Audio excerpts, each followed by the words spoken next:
Assalamualaikum warahmatullahi wabarakatuh. Urang lajengkeun deui ngabahas surat Al-Insyiqaq. Insyaallah ayeuna urang surat Al-Insyiqaq tafsir bahasa Sunda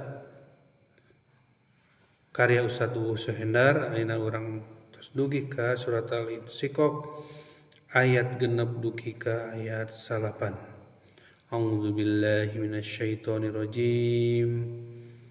Ya ayyuhal insanu innaka kadihun ila rabbika kadhan famulaki wa amma man utiya kitabahu biyaminihi fasawfa yuhasabu hisaban yasira wa yanqalibu ila ahlihi masyrura. Wahai sakumna manusia satemena maraneh geus digawe sonon-sonon kacida mantep ka pangaran maraneh ku kituna can wade maraneh bakal patepung jeung mantenna.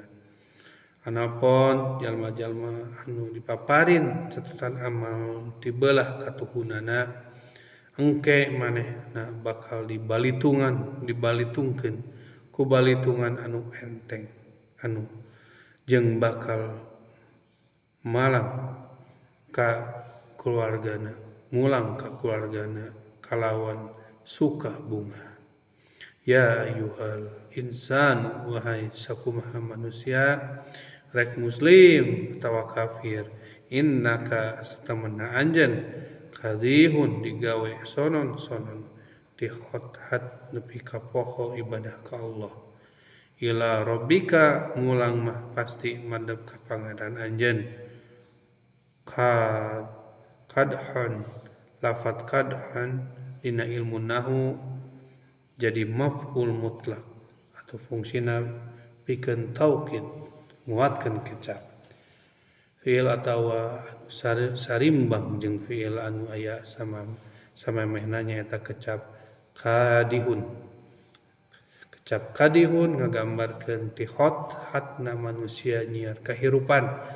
Aya anu suku dijieun hulu sarta hulu dijieun suku kuru cileuh kentel peujit geus teu apal waktu pikeun ibadah anu kadeuleu teh ngan ukur duit jeung duit. Famulaki tinang tu maranehna bakal pinangi jeung mantenna sarta bakal narima catatan amal waktu hirup di jalan dunia, di alam dunia. Dina hadis riwayat Abu Dawud at-Toyalasi anu katampi ti sahabat Jabir Rasulullah sallallahu alaihi wasallam ngandawuh Jibril kantos nganasehatan, ya Muhammad prak hirup sakarep anjeun lantaran anjeun bakal maot, prak geura tuturkeun naon wae anu dipikaresep lantaran anjeun hiji saat bakal pisah jeung prak geura digawe lantaran anjeun bakal pinanggih jeung pangeran pikeun martanggungjawabkeun amal.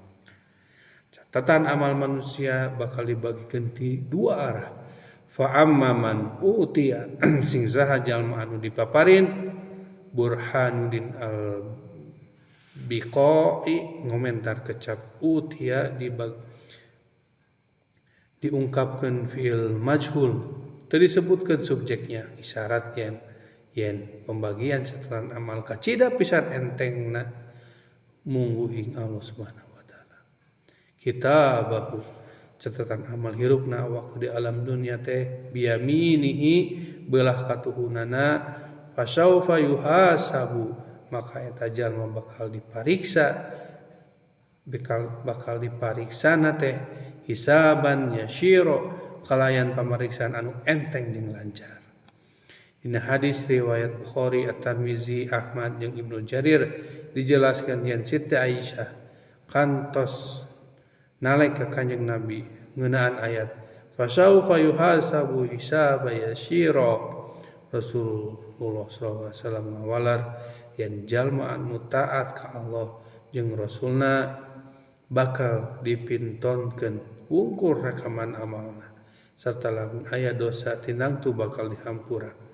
Dina hadis At-Tabrani anu katampi ti Sauban Rasulullah SAW dawuh prak geura balitungan sing asak samemeh aranjeun ngalampahkeun hiji amal naha pisalameteun atawa picilakaeun. Wayang qolibu jeung bakal ngumpul nalika mulang ila ahlihi ka kaluargana anu babarengan keur hirup ngalampahkeun amal saleh masyruur kalayan digumbirakeun ku pirang-pirang kanikmatan. Mufasir Ibnu Atsur salah seorang ulama Tunisia ngajelaskeun yen balik ka keluarga mangrupa kinayah kabungah jalma di surga lil ibarat jalma anu tas dagang bari untung balik ka imah disambut ku keluargana.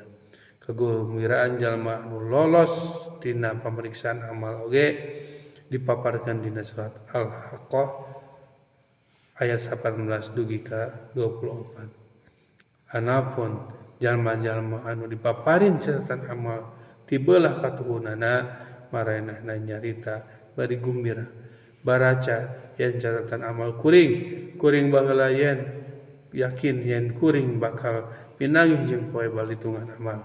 Eta jalma hirupna aya dina ridho Allah Subhanahu wa taala ditempatkeun dina sawarga anu luhur bubuahan petikeunana dareukeut prak geura dalahar jeung ngarinum kalawan sugema buah tina talahar dina mangsa-mangsa anu geus kasorang.